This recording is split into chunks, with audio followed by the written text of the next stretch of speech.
నిన్న రేవంత్ రెడ్డి బావమరిది భాగవతాన్ని పొద్దున్నే బయట పెడితే సాయంత్రానికి రేవంత్ రెడ్డి గారు నాకు నోటీస్ పంపారు. నిన్న నోటీస్ కూడా ఎప్పుడు ఇచ్చారు? నిన్న రాత్రి దాదాపు 9 గంటల సమయంలో మా ఇంటి దగ్గర మా మెయిడ్కు నోటీస్ ఇచ్చి వెళ్లారు. నేను ఆ సమయంలో సిద్దిపేట నియోజకవర్గంలో నా ప్రజలతో వివిధ కార్యక్రమాల్లో పాల్గొన్నాను. అయితే నిన్న రాత్రి 9ంటికి నోటీస్ ఇచ్చి ఉదయాన్నే 11 గంటలకు రమ్మన్నారు. నేను హైదరాబాద్లో లేను, అయినా కూడా రాత్రే హైదరాబాద్ చేరుకొని ఈరోజు వాళ్ళు ఇచ్చిన నోటీస్ మీద మేము హాజరు కావాలని చెప్పి నిర్ణయం తీసుకున్నాం. ఎందుకంటే మాకు చట్టాన్ని గౌరవిస్తాం, న్యాయ వ్యవస్థ మీద నమ్మకం ఉంది, తప్పకుండా వెళ్తాం. మేము ఏ తప్పు కూడా చేయలేదు, అందువల్ల భయపడము. ఈ రేవంత్ రెడ్డి తాటాకు చప్పుళ్లకు బెదిరే ప్రశ్నే ఉత్పన్నం కాదు. ఎందుకంటే ఇలా రేవంత్ రెడ్డి మాకు తెలుసు, నిన్న ఆయన బావమర్ది భాగవతాన్ని పొద్దున బయట పెడితే సాయంత్రానికి నోటీస్ పంపిండు. ఆ భాగవతం మీద కనీసం ఒక్క మంత్రి గాని ప్రభుత్వం నుంచి స్పందన కూడా లేదు. ఎందుకంటే మేము అన్ని ఆధారాలతో నిజాలు బయట పెట్టినాం కనుకనే ఆ సమాధానం లేక డైవర్షన్ టాక్టిక్స్ కోసం ఈ నోటీస్ పంపిండని అర్థమైతా ఉంది. నిన్ననే చెప్పినాం మేము, ఈ దండుపాలెం ముఠా రేవంత్ రెడ్డి కేబినెట్ ఏ రకంగా వాటాలు పంచుకోవడంలో తన్నుకుంటున్నారో అన్ని విషయాలు బయట పెట్టాం.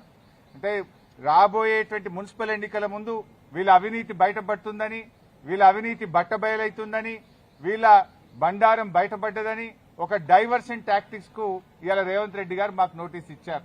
సరే, ఈ నోటీసులు మాకు కొత్త కాదు. తెలంగాణ ఉద్యమంలో ఆనాటి సమైక్యవాద ప్రభుత్వాలు ఎన్ని కేసులు పెట్టినా, ఎన్ని మా మీద రకరకాల ఇబ్బందులు పెట్టినా కేసీఆర్ గారి నాయకత్వంలో మేము పోరాడినటువంటి ఒక కార్యకర్తలం, ఉద్యమకారులం. ఆ గత సమైక్యవాదులనే అనేక సార్లు మమ్మల్ని అరెస్ట్ చేశారు, అనేక వందల కేసులు పెట్టినారు. ఆ రోజే మేము భయపడలేదు. ఇవాళ నువ్వు ఎందుకు నోటీస్ ఇచ్చినావు నాకు? మేము ఏమడిగినాం? నీ 6 గ్యారంటీల సంగతి ఏంది అని అడిగినాం. నువ్వు బాండ్ పేపర్ మీద రాసిచ్చిన మహిళలకు మహాలక్ష్మి 2500 ఎప్పుడు ఇస్తావు అని అడుగుతా ఉన్నాం. నువ్వు అవ్వా తాతలకు 4000 పెన్షన్ ఎప్పుడు ఇస్తావు అని అడుగుతా ఉన్నాం. నీ యొక్క అక్రమాలు, నీ బొగ్గు కుంభకోణము, నీ పవర్ కుంభకోణము, నీ హిల్ టీపీ ఇండస్ట్రీస్ కుంభకోణము, నీ భూ కుంభకోణాలు అసెంబ్లీ వేదికగా, ప్రజావేదికగా ఎప్పటికప్పుడు నిన్ను ప్రశ్నిస్తా ఉన్నాం. సో నీ కుంభకోణాలు బయటపడుతున్నాయి. నీ వాటాల పంచాయతీలు స్వయంగా మంత్రులే ఒకరి మీద ఒకరు బయట పెట్టుకుంటుంటే నీ పరువు పోతుందని, నీ వాటాల విషయం ప్రజలకు అర్థమవుతుందని డైవర్షన్ కోసం ఈ నోటీసులు ఇస్తున్నావు. మాకు తెలియదా? కృష్ణా నీళ్లను ఆంధ్రాకి అప్పచెప్తున్నావు.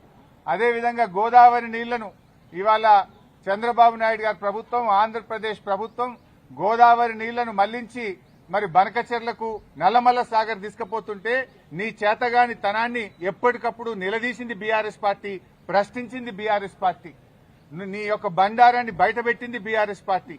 సో నువ్వు అచేతనం అయిపోయినావు. నీదంతా బయటపడిపోతా ఉంది కనుక ఈ డైవర్షన్ టాక్టిక్స్ చేస్తున్నావు. మాకు తెలియదా? నువ్వు ఎన్నికలకు ఈ డ్రామాలు ఆడుతుంటావు. పంచాయతీ ఎన్నికల ముందు అప్పుడేమో మా కేటీఆర్ గారికి నోటీస్ ఇస్తావు.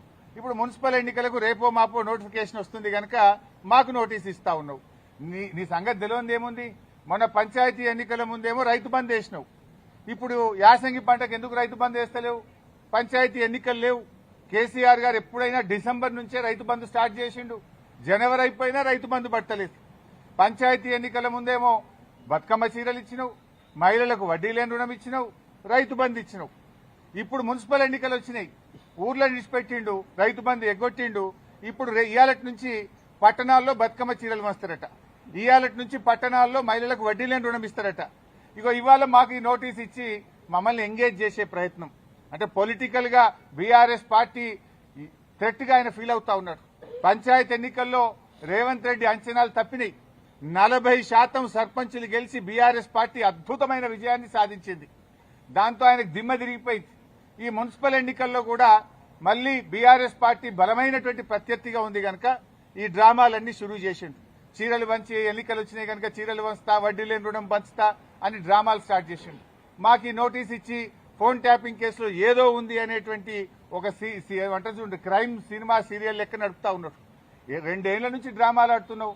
ఆల్రెడీ నువ్వు గతంలో నా మీద ఫోన్ ట్యాపింగ్ కేసు పెడితే హైకోర్టు కొట్టేసింది, సుప్రీంకోర్టు కూడా కొట్టేసింది. నీ చెంప చెల్లుమనే విధంగా తీర్పిచ్చింది.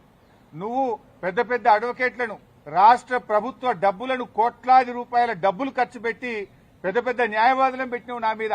ఎంత పెద్ద న్యాయవాదులను పెట్టినా న్యాయం నా వైపు ఉంది గనక, మేం తప్పు చేయలేదు గనక, ధర్మం మా వైపు ఉంది గనక హైకోర్టులోకి పోయి గెలిచాం. సుప్రీంకోర్టు కూడా నీ చెంప చెల్లుమనే విధంగా నువ్వు స్పెషల్ లీవ్ పిటిషన్ వేస్తే కూడా కొట్టివేసింది. న్యాయం నిలబడ్డది, ధర్మం నిలబడ్డది. అయినా నువ్వు మళ్ళీ పిలుస్తున్నావు. సుప్రీంకోర్టే కొట్టేసి ఇంకా మళ్ళీ పిలుచుడేంది డ్రామా? ఏంది డ్రామా? ఎన్ని రోజులు ఈ డ్రామా నడుపుతావు? 2 సంవత్సరాలు దాటిపోయింది.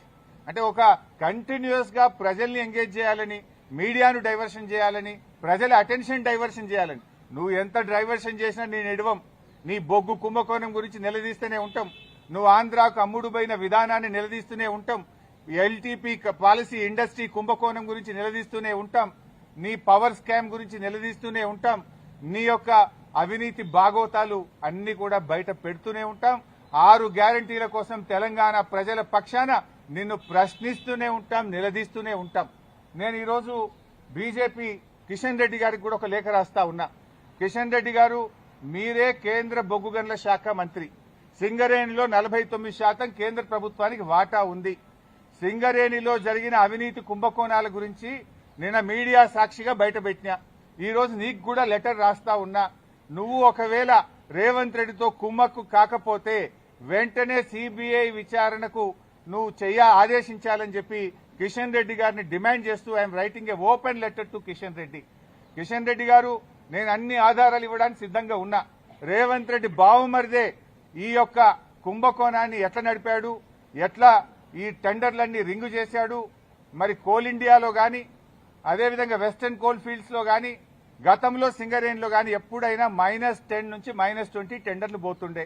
ఈ సైట్ విజిట్ సర్టిఫికేట్ పెట్టిన తర్వాత మరి ఎవరెవరు టెండర్లు వేస్తున్నారో తెలిసి రేవంత్ రెడ్డి బావుమరిది ఆ కాంట్రాక్టర్లను బెదిరించి వాళ్ళు ఏ రకంగా ప్లస్ టెండర్లు, ఆయన పొందిండు టెండరు, ఆయన ఎవరనుకుంటే వాళ్ళకి టెండర్ వస్తుంది, ఎవరనుకుంటే వాళ్ళకి సైట్ విజిట్ సర్టిఫికేట్ వస్తుంది. 9E బ్లాక్ ఒక్కటే రద్దు చేయడం కాదు, ఈ టెండర్లు రద్దు చేయాలి.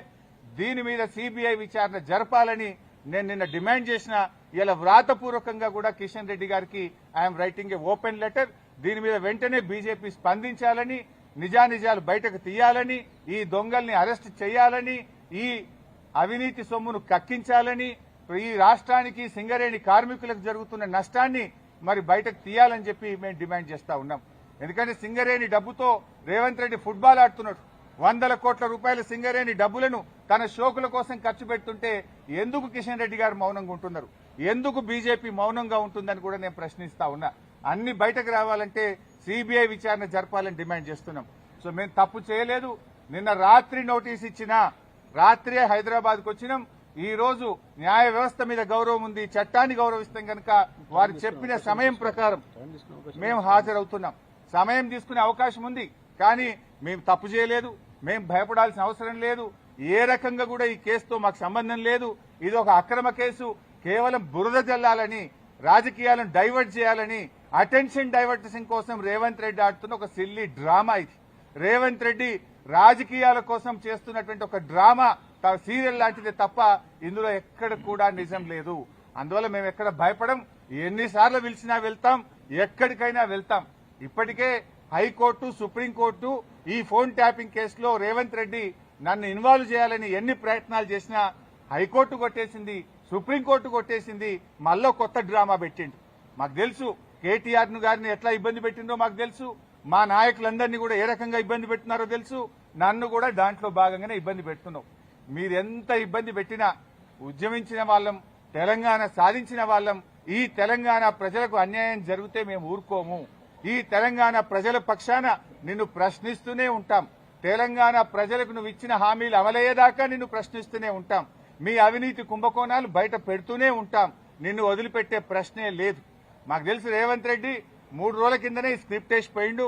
ఆయన వరుసగా నోటీసులు ఇవ్వాలని, ఆయన స్విట్జర్లాండ్ లో, ఆయన అమెరికాలో తిరిగొచ్చేదాకా ఈ సినిమా నడపాలి, ఈ నోటీసులు ఇవ్వాలి, వరుసగా నోటీసులు ఇవ్వాలి. రాజకీయాలు ఆయన ఉంటలేడు కనుక దీని చుట్టూ తిప్పాలి. బీఆర్ఎస్ నాయకులందరూ మున్సిపల్ ఎన్నికల మీద దృష్టి పెట్టకుండా అటెన్షన్ డైవర్షన్.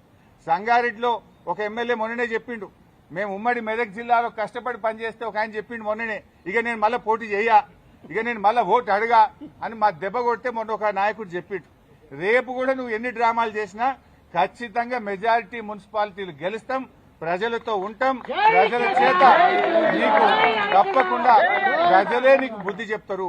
మేము మాట్లాడుతున్నది నీ అవినీతి మీద బయట పెట్టినాం, దాని మీద సమాధానం చెప్పు. నీ 6 గ్యారెంటీల గురించి అడుగుతున్నాం, దాని మీదే సమాధానం చెప్పు.